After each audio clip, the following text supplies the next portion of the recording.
اور اس نے پھر یہ اناؤنس کر دیا کہ جو مہاجرین ہیں ان کو کوئی تنگ نہیں کرے گا اور یہ خوشی سے یہاں رہیں گے. اور اس طرح سے مشرکین مکہ جو تھے وہ اتنے طوائف لے کے اتنی چیزیں لے کے جو آئے ہوئے تھے تو انہوں شکست ہوئی بیسیکلی اس معاملے میں اور وہ واپس ان کو جانا پڑا. اچھا, اب ام حبیبہ کہتی ہیں کہ اس واقعہ کے بعد ہم اتنے خوش ہو گئے کیونکہ حضرت جعفر کہتے ہیں کہ اس سے زیادہ مشکل وقت میرے پہ کوئی نہیں تھا کہ کیونکہ وہاں سے پورا وفد آیا ہوا تھا, اوپر سے نجاشی نے ہمیں بلایا اور دربار میں سارے لوگ تھے اور ان کے سامنے کویسچن ہو رہے ہیں. آپ سوچیں, کہتے ہیں ہمیں یہ تھا کہ اگر کوئی ایسی بات ہوئی اور نجاشی نے ان کی بات مان لی تو اس کے بعد ہمارا کیا ہوگا. آپ سوچیں کہ کبھی کہ یہ اگر واپس جاتے تو ان لوگوں کا کیا حال ہوتا. تو یہ ام حبیبہ کہتی ہیں کہ اس کے بعد ہم اتنے خوش ہو گئے اور ہم نے سوچا کہ چلو اب ہماری تکلیف کے دن ختم ہوئے. تو کہتی ہے کہ ایک رات میں نے خواب میں یہ دیکھا کہ میرا ہسبینڈ جو ہے وہ گہرا سمندر ہے اور اس کے اندر ڈبکیاں لگا رہے ہیں, مطلب اس کے اندر جیسے ڈوب رہے ہیں, اوپر آ رہے ہیں باہر آ رہے ہیں. کہتے ہیں خواب کے مارے جب میری آنکھ کھلی, لیکن میں نے یہ کسی سے ذکر نہیں کیا, تو لیکن اس خواب کی تعبیر کچھ دن کے بعد یہ ہوئی کہ ان کے خاوند جو ہے نا وہ انہوں نے اسلام چھوڑ دیا, مرتد ہو گئے اور وہ کرسچن ہو گئے. اور جب وہ کرسچن ہوتے ہیں تو پھر اپنی بیوی سے کہتے ہیں کہ یا تم اسے طلاق لے لو اور یا پھر تم عیسائی بن جاؤ.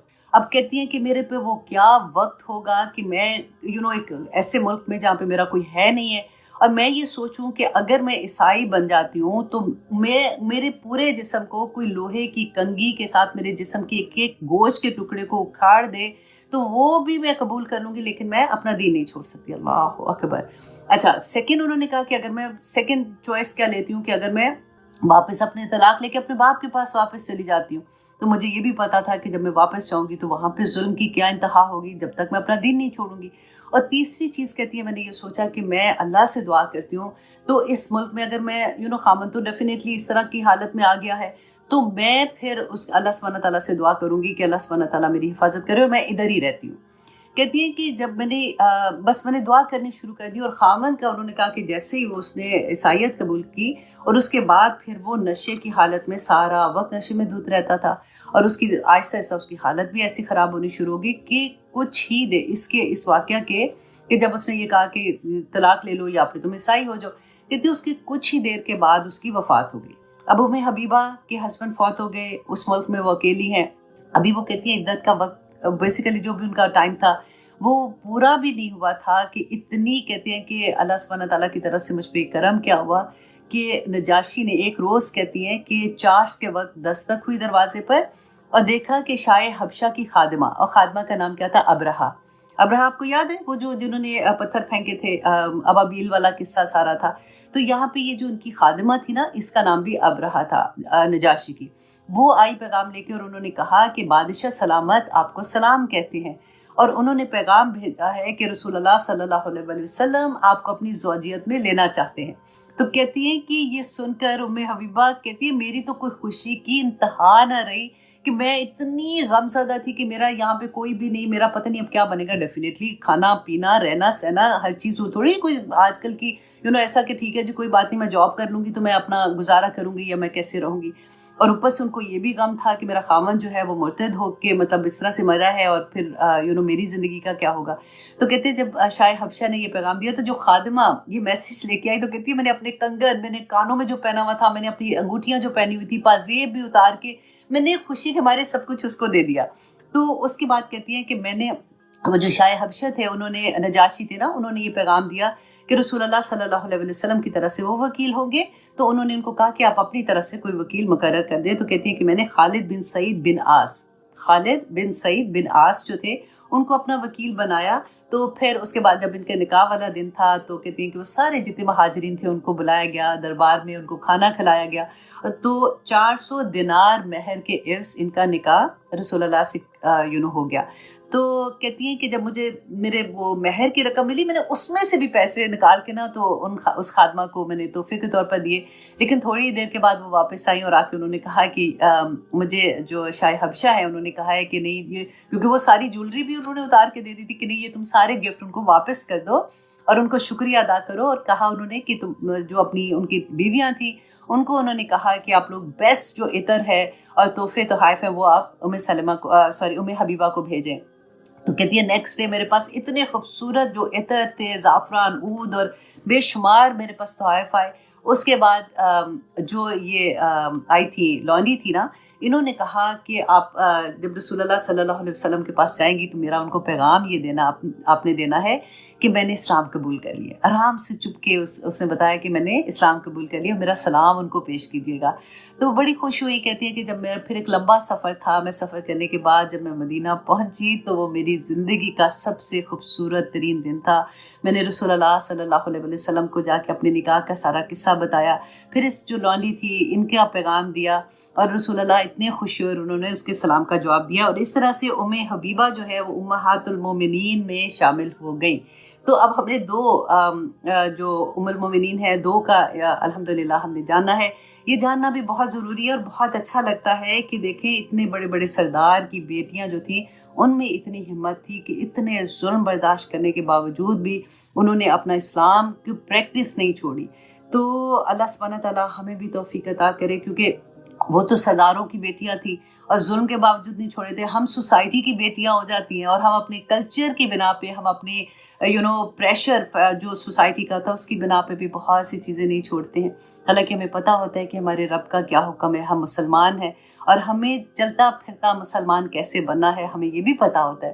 اگر ہمارے ساتھ کوئی بات کرے تو ہم ایسی بحث کریں گے کہ ہم پوری رات بھی اس کو ڈیفینڈ کرنے میں اپنا ٹائم لگا دیں گے، لیکن پھر عمل میں ہم کیوں پیچھے رہ جاتے ہیں۔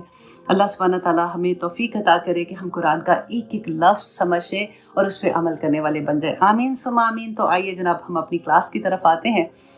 اب کہہ رہے تھے سورۃ ابراہیم، ہم نے 5 آیات لاسٹ ٹائم کی تھیں، آج کی بھی آیات بہت خوبصورت آیات ہیں۔ اللہ سبحانہ تعالیٰ سے دعا کرتی ہوں کہ اللہ سبحانہ تعالیٰ ہمیں شکر کرنے والا، اور ایکچولی شکر کیا ہے یہ سمجھ آنے والا بنا دے۔ ایسے نہیں ہے کہ وہ تسبیحاں کرنے والا نا، کہ بس بیٹھ کے کہ شکر الحمدللہ شکر الحمدللہ شکر الحمدللہ، نماز پڑھتے ہیں اس کے بعد سیدھے سجدے میں جا کے شکر الحمدللہ شکر الحمدللہ، مطلب اس کی میننگ ہی نہیں سمجھ آتے، اس کا مقصد کیا ہے وہ نہیں سمجھ آتی ہے۔ تو آج ہم اللہ سے دعا کریں گے کہ یا پاک پروردگار، جس وقت میری زبان سے شکر کا لفظ ادا ہو، اسی لمحے مجھے اس کی انٹینسٹی سمجھ آئے، مجھے اس کا مقصد سمجھ آئے، میرے عمل میں یہ شکر ڈھل جائے، آمین ثم آمین۔ تو آج انشاءاللہ سورۃ ابراہیم کی آیت نمبر 6 کریں گے۔ اعوذ باللہ من الشیطان الرجیم، بسم اللہ الرحمن الرحیم۔ تو جناب ہم کہہ رہے تھے، ہم نے لاسٹ جو کیا تھا نا، وَلَقَدْ أَرْسَلْنَا مُوسَىٰ بِآيَاتِنَا أَنْ أَخْرِجْ قَوْمَكَ مِنَ الظُّلُمَاتِ۔ اچھا، ہم نے یہ پڑھا تھا کہ حضرت موسیٰ علیہ السلام کو اللہ سبحانہ تعالیٰ نے جو کتاب دی تھی، آیات دی تھی، تو اللہ سبحانہ تعالیٰ نے ان کو کیا فرمایا تھا کہ اپنی قوم کو ظلمات سے، اندھیروں سے روشنی کی طرف لے کے آؤ۔ اور آپ دیکھیں قرآن کے بارے میں بھی اللہ سبحانہ تعالیٰ نے وہی بات کہی کہ یہ قرآن کیا کرتا ہے کہ انسان کو اندھیروں سے روشنی کی طرف لے کے آتا ہے۔ تو پیغام ایک ہی ہے، آدم علیہ السلام سے لے کے رسول اللہ صلی اللہ علیہ وسلم تک جو پیغام آیا ہے اللہ سبحانہ تعالیٰ کی طرف سے، وہ ایک ہی پیغام تھا کہ لوگوں کو اندھیروں سے روشنی کی طرف لے کے آؤ۔ اور یہ نہیں کہ بس کہہ دیا کہ روشنی کی طرف آ جاؤ، اللہ سبحانہ تعالیٰ نے پورا لائحہ عمل دیا۔ قرآن از اے لائحہ عمل، ایک ایک بات اللہ سبحانہ تعالیٰ نے جو عمل والی بات ہے نا وہ بیان ہے، اس میں کوئی شک نہیں ہے، اس میں کوئی ایسی چیز نہیں کہ آپ کو یہ لگے گا کہ مجھے کسی ٹیچر کی ضرورت ہے کہ مجھے تو یہ آیت سمجھ نہیں آ رہی تھی۔ ہاں کچھ آیات ایسی ہیں اللہ سبحانہ تعالیٰ نے کہا جو مشتبہات میں ایسے آتی ہیں، اور وہ اللہ سبحانہ تعالیٰ نے کہا کہ اس کا اصل اللہ کو پتہ ہے کہ اس کا کیا ہے، لیکن عمل کے لحاظ سے جتنی بھی آیات ہے نا وہ بلیک اینڈ وائٹ، جیسے میں آپ سے بات کر رہی ہوں نا اسی طرح سے سمجھ آ جائے گی، اور جس نے سمجھنا ہوگا نا واللہ اس کو اتنی آرام سے سمجھ آتی ہے۔ ایک آیا کو لے کے اگر آپ غور کرنا شروع کریں، کیونکہ قرآن میں بار بار اللہ سبحانہ تعالیٰ نے یہی کہا کہ افلا یتدبرون، کہ تم تدبر کیوں نہیں کرتے ہو۔ اگر تم تدبر کرو گے تو تم پہ وہ ساری انوار جو ہوتے ہیں نا، اللہ کی رحمت، اللہ کا کرم، اللہ جو ہم دعا بھی مانگتے ہیں کہ ہمیں لفظوں کی سمجھ آ جائے، معنی کی سمجھ آ جائے، بالکل وہی حال بندے کا ہو جاتا ہے کہ اس کو آسانی کے ساتھ سمجھ آ جاتی ہے اور اس کے عمل میں ڈھلنا بھی آسان ہو جاتا ہے۔ اب یہاں پہ آیت نمبر 6 میں اللہ سبحانہ تعالیٰ نے پھر فرمایا وَإِذْ قَالَ مُوسَىٰ لِقَوْمِهِ، اور جب کہا موسیٰ نے، اور یاد کرو، اس جب ہوتا ہے نا جب کسی بندے سے کہتے ہیں اور جب پتہ ہے یہ چیز یاد، بات ایسی ہوئی تھی، تو ہم کب کہتے ہیں کہ یاد کرو یہ بات ایسی نہیں ہوئی تھی، تو وہی بالکل لہجہ آپ قرآن کا آپ ماشاء اللہ بڑے ہو گئے ہیں، آپ اتنی دیر سے کلاسز لے رہے ہیں، اب قرآن کو جب آپ پڑھتے ہیں نا تو آپ اس کے لہجے پہ غور کیا کریں کہ اللہ سبحانہ تعالیٰ نے کس طرح سے کہا کہ یاد کرو ان کو کہو موسیٰ کہ وَإِذْ قَالَ مُوسَىٰ لِقَوْمِهِ، جب موسیٰ نے اپنی قوم کو یہ کہا تھا اذکروا نعمت اللہ علیکم، کہ یاد کرو اللہ کی نعمت کو جو اللہ نے تم پر کی تھی. اب یہاں پر علیکم جو تم پر کی تھی، اب یہاں پہ ذرا پاز دے کے تھوڑا سا آپ یہ دیکھیں کہ موسیٰ علیہ السلام کس قوم کو کہہ رہے ہیں.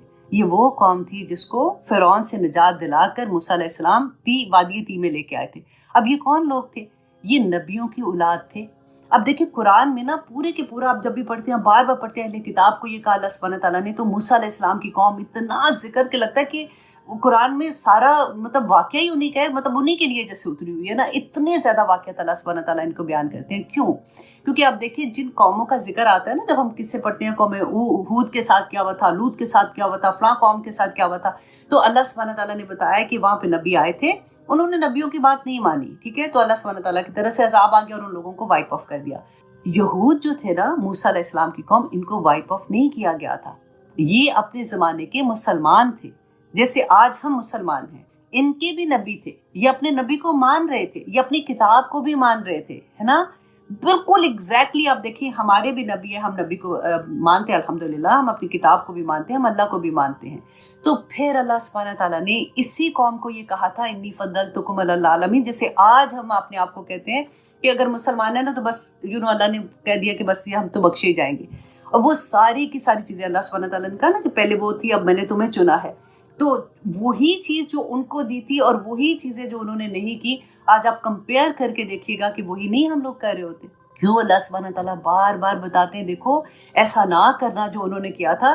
ان کے اوپر بھی جتنے عذاب آئے تھے، 7 ڈفرینٹ قسم کے عذاب آئے تھے. آپ آج انشاءاللہ ہم آگے جا کے بھی پڑھیں گے تو کس طرح سے اللہ سبحانہ تعالیٰ بار بار ان کو سمجھاتے تھے. دیکھیں جب کبھی مشکل آتی ہے، ابھی کورونا آیا تھا یا اس طرح کی کوئی بھی چیز آتی ہے، تو میں ہمیشہ یہ کہتی ہوں کہ دیکھو وہ تو سب پہ آتا ہے نا ایک مشکل وقت. یہ تو پہلی دفعہ ہوا تھا کہ پوری دنیا میں ہی ہو گیا تھا ایسے، لیکن انڈیویجولی آپ دیکھیں کہ ہم کتنی دفعہ ایسی مشکلوں میں پھنستے ہیں نا، تو وہ اللہ سبحانہ تعالیٰ کی طرف سے ایک بہت بڑا میسیج ہوتا ہے. اسی طرح سے اللہ سبحانہ تعالیٰ ان کے اوپر بھی ڈفرینٹ طرح کے عذاب، اور آگے دیکھیے گا اللہ سبحانہ تعالیٰ نے کہا کہ وہ میری طرف سے بلاؤ من ربہم، ان کے اللہ سبحانہ تعالیٰ نے وہ اپنی طرف لیا کہ ان کے اوپر جو اتنی عظیم بلا تھی نا، بلا مطلب مصیبت تھی، وہ اللہ کی طرف سے آ رہی تھی. اور اللہ سبحانہ تعالیٰ نے قبطی جو تھے نا، جو وہاں پہ فرعون کی قوم تھی، ان کے ذریعے اللہ سبحانہ تعالیٰ نے ان کے اوپر عذاب بھیج رہے تھے. تو آپ دیکھیے کہ آج بھی آپ دیکھیں، اب اگر ہم دیکھتے ہیں کہ مسلمانوں کی آج کیا حالت ہے، ہم تو سامنے ویڈیو آتی ہے، اب تو دور فرق ہے نا، ہم دیکھ سکتے ہیں. تو آپ سوچیں کہ ہم وہ ویڈیو نہیں کھول سکتے ہیں، ہمارے دل کانپ جاتے ہیں. تو اس وقت بھی سیم ہی چیز آپ کو لگے گی. آج کی میں اس لیے آپ کو وہ پکچر بتانا چاہ رہی ہوں کہ آپ وہ پکچر اپنی آنکھ میں رکھیں گی نا، تو آج کی پکچر کو آپ دیکھیں گے تو آپ کو لگے گا کہ وہی تو دور ہے. لوگ نہیں بدلے، لوگ ویسے کے ویسے چل رہے ہیں. اسی طرح سے دیکھیں جو برائیاں ہیں وہ اپنی طرح سے جاری ہیں، اور جو لوگ اپنے آپ کو چینج کر رہے ہیں، کوشش کر رہے ہیں. اپنے ابھی حبیبہ کے بارے میں پڑھا، سلمہ کے بارے میں پڑھا کہ کس طرح سے رضی اللہ عنہما. تو آپ سوچو کہ رضی اللہ عنہما، ہما ہی ہے، ٹھیک ہے، میں نے ٹھیک ہی بولا تھا. مجھے کئی دفعہ ایک دم سے لگتا ہے کیونکہ گرامر میں آتی ہوں نا، تو وہ پھر وہاں پہ دماغ سٹک ہو جاتا ہے. تو کس طرح سے انہوں نے اپنی زندگیوں کو بدلا تھا، اور اس وقت بھی برائیاں تھیں. آج بھی آپ دیکھیں کہ جو جہاد کر رہے ہیں نا، اپنے آپ کو چینج کر رہے ہیں. کیوں چینج کر رہے ہیں؟ کہ میرے رب کو یہ پسند ہے، میرے اللہ نے مجھے اس دنیا میں کیوں بھیجا، میرا اس دنیا میں آنے کا مقصد کیا تھا. تو جن کو یہ سمجھ آ گئی نا، اب واللہ وہ کامیاب ہوگی. اس کو پھر پورا قرآن تو آپ کو آگے گائیڈ کرتا ہے نا کہ یہاں چلو، یہاں چلو، یہاں چلو، اور پھر آپ کو جنت کا راستہ دکھا دیتا ہے. لیکن جس کو پہلا سٹیپ سمجھ آ گیا کہ میری زندگی کا مقصد کیا ہے اور اللہ نے مجھے اس دنیا میں کیوں بھیجا ہے، اللہ سبحانہ تعالیٰ نے قرآن پاک میں بتا دیا کہ میں نے پیدا کیا ہے، وَمَا خَلَقْتُ، نہیں پیدا کیا. اللہ سبحانہ تعالیٰ کہتے ہیں وَمَا خَلَقْتُ الْجِنَّ وَالْإِنسَ، کہ جن اور انسان کو میں نے نہیں پیدا کیا إِلَّا لِيَعْبُدُونَ، مگر صرف اور صرف اس لیے کہ وہ میری عبادت کریں. اور عبادت کیا ہے؟ نماز روزہ. صرف ایسا نہیں کہ جائے نماز پہ بیٹھ کے سارا دن اللہ نے کہا. جتنے احکامات قرآن میں ہے نا، جتنے احکامات ہیں، جو اس پہ عمل کرے گا وہ اللہ کی عبادت میں ہے. اللہ نے کہا کہ جھوٹ نہیں بولو. جو انسان اپنے کوشش کرتا ہے کہ میں نے جھوٹ نہیں بولنا، کیونکہ یہ کوئی چھوٹی بات نہیں ہے. آپ کئی دفعہ ایسے مقام پہ پھنس جاتے ہیں کہ آپ کو بالکل بات کرنی مشکل ہو جاتی ہے، لیکن آپ اس لیے اس وقت بولتے ہیں، سچ بولتے ہیں کہ میرے رب کا حکم ہے، تو وہ عبادت ہے. اگر آپ جیسے کہتے ہیں وَيْلٌ لِكُلِّ ہُمَزَةٍ لُمَزَةٍ، اگر آپ پارٹی میں بیٹھے ہو، کوئی آپ کو آنکھ سے اشارہ کرتا ہے یا آپ کہتے ہو ایک دم سے رک جاتے ہو کہ نہیں نہیں نہیں، اللہ سبحانہ تعالیٰ نے منع کیا، مجھے ایسے نہیں کرنا، آپ عبادت میں ہو.